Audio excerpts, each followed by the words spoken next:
Hello and welcome to Unews for Tuesday, June 25th. I'm Andrea Linares. Thanks so much for joining us. There are growing concerns over reports of hundreds of children living in deplorable conditions at government migrant centers. Those minors had been transferred to another location, but we're now learning at least 100 children have been transferred back to the shelter in question. As all this unfolds, Democratic leaders in the House seek to pass a $4.5 billion emergency funding bill to address the humanitarian crisis at the border.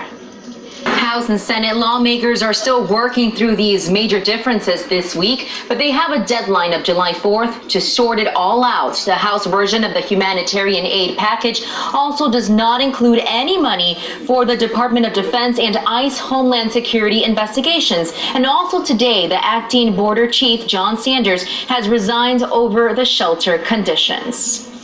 In Milwaukee, hundreds of demonstrators gathered outside an Immigration and Customs Enforcement office Monday afternoon, protesting the Trump administration. South at the U.S. border, we've been following a very tragic story. U.S. Border Patrol agents finding 4 bodies near the Rio Grande in Texas, including a 20-year-old woman, 2 toddlers, and an infant.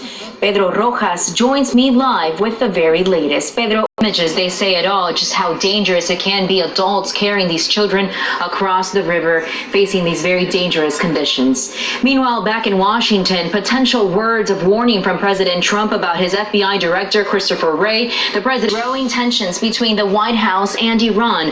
Overnight, the president of that country hurling insults at President Trump hours after he announced even more sanctions. Lorraine Cáceres has the latest on this.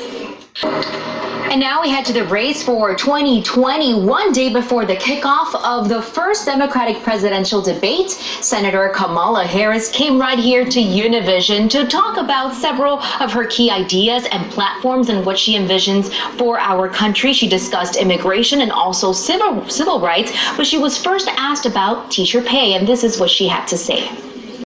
Harris also weighed in on holding social media companies accountable for hate speech on their platforms. Senator Harris has said one of the reasons she's running for president is her mother. We asked if she were alive today, what would she think about immigrants and civil rights in the U.S.? And coming up in our next hour, Harris talks about immigration funding, DACA, and equal pay. And as Democrats look ahead to 2020, a new crisis is emerging for President Trump. Allegations from a well-known journalist and columnist who claims she was sexually assaulted by Trump in a department store dressing room 23 years ago. The president says she's totally lying in a new interview, but as Carolina Sarasa explains, she is not backing down.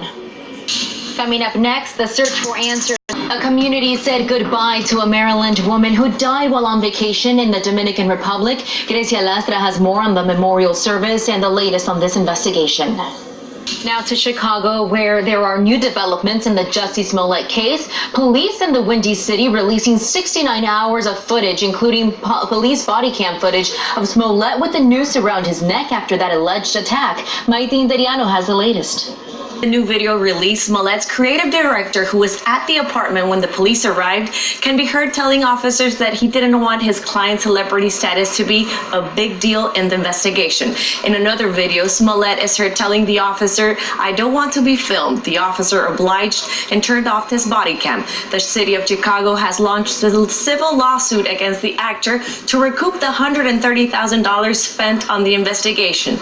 The Chicago Sun-Times also reports that the Austin Dario brothers, the alleged attackers, have filed a lawsuit against Smollett, attorney for defamation.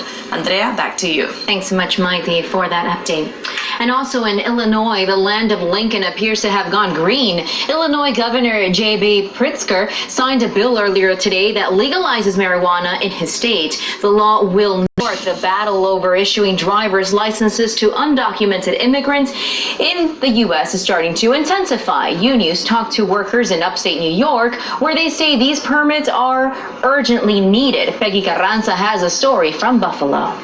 Expected that dozens of county clerks will meet in July to discuss the issue and possible litigation. In Buffalo, New York, Peggy Carranza, Unews. After the break, a victim's family Welcome back to Unews. A man in Kansas is recovering after he was allegedly attacked with a hatchet by someone demanding money. The victim had hired that man just one day before. Ricardo Arrambari has more. The search for a missing college student intensifying in Utah. University. This quick break, Mexico's increasing over the last couple of years. Escape rooms have exploded in popularity. People have been flocking to these adrenaline-fueled experiences to test their puzzle-solving abilities. But one escape room in Mexico City is taking the experience a step further by turning the room into a replica of a prison cell that once held one of the world's most notorious drug lords. Valeria Leon has the story. Is ramping up military operations at its northern border with the United States. The goal? To slow down the flow of migrants trying to cross into the U.S. Rafael Rodriguez has more on what life is now like for those migrants. Chapo Guzman broke out of the Altiplano prison in 2015 by climbing down through a hole under his cell's shower.